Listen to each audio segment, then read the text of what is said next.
It took me almost 10 years to understand one annoying truth. Overthinking isn't thinking a lot. It's basically an addiction to the feeling of control. And the truth is, the human brain is literally designed to exaggerate danger. That's survival mode. The amygdala is like a fire alarm. The second it senses social threat, it hits the siren. All right, now let's get into 8 mindset hacks that can actually hack your brain. 1. Fact check your thoughts. Overthinking is the director of a horror film, and you're the audience, buying tickets every day. Your thoughts usually reflect fear and insecurity, not reality. Mechanism-wise, your brain uses old schemas to predict fast. If you've been criticized, if you've failed, if you've been ghosted, your brain fills in the blanks with the worst-case script to protect you. The CBT-style move: separate thought from fact. 30-second practice. What thought am I having right now? What's the actual evidence? Is there another explanation? You don't need to positive think. You just need to be fair. 2. Cognitive diffusion. This is a powerful ACT technique for overthinking. Instead of believing your thoughts 100%, you see them as a line of dialogue. Instead of, "I'm going to fail," you say, "I'm having the thought that I'm going to fail." Sounds like wordplay, but it creates distance between you and the thought. Mechanism. You reduce fusion, being glued to whatever's in your head, so your rational brain can come back online. If you remember only one thing, remember this. Overthinking isn't because you're stupid or weak. It's a warning system tuned way too sensitive, and you've gotten used to living by it. 3. Power of now. Overthinking sells you a fake promise. If I think long enough, I'll find a guaranteed future.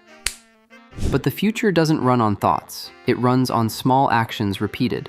Your brain changes through neuroplasticity, and it gets shaped by repeated behavior, not repeated imagination. If you imagine going to the gym for 3 hours, your muscles won't magically grow. Your brain is the same. Use this immediately. Change the question.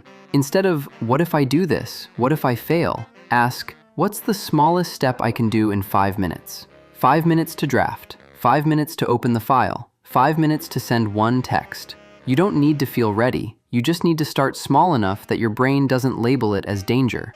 4. Don't overthink yourself into self-rejection. The biggest trap of overthinking is you reject the opportunity that could change your life before life even gets the chance to reject you. You think, "I'm not good enough." You don't apply. "This isn't good enough." You don't post. "They won't reply." You don't text.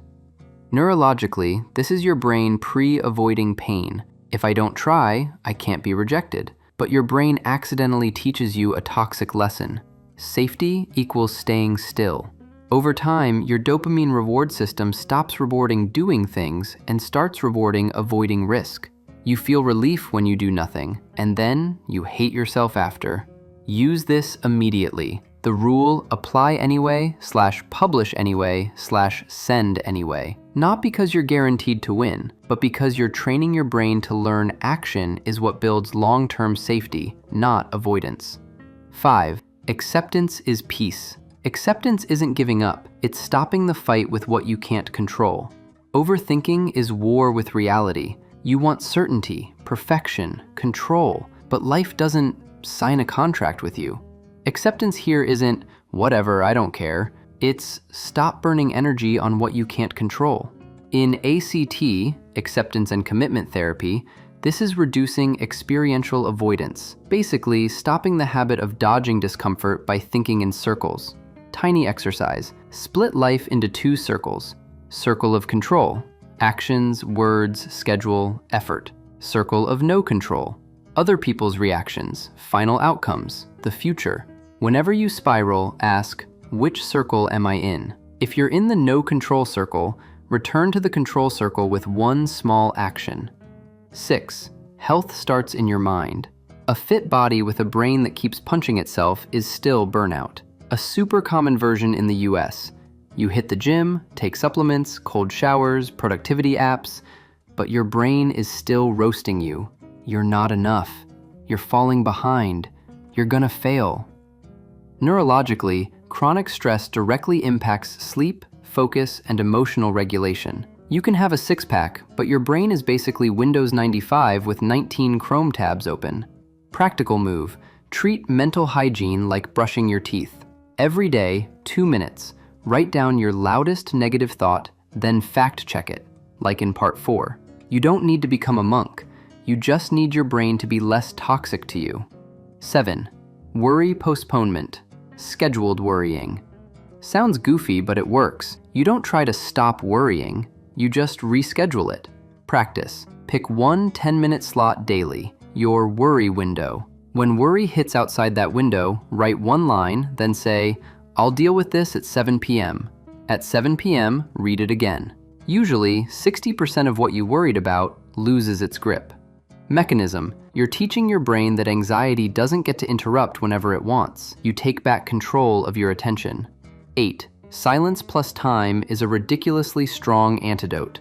A lot of problems don't need more thinking. They need your brain to cool down. When you're stressed, your prefrontal cortex works worse. Meanwhile, your amygdala gets louder. Result? You think a lot, but it's all defensive thinking. So sometimes the best solution is stop trying to solve it. Do this right now.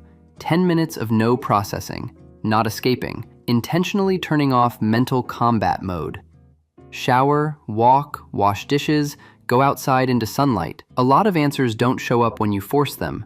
They show up when your brain stops gripping the steering wheel with fear. Subscribe if this was helpful. Paw signing out. Stay sharp, stay weird.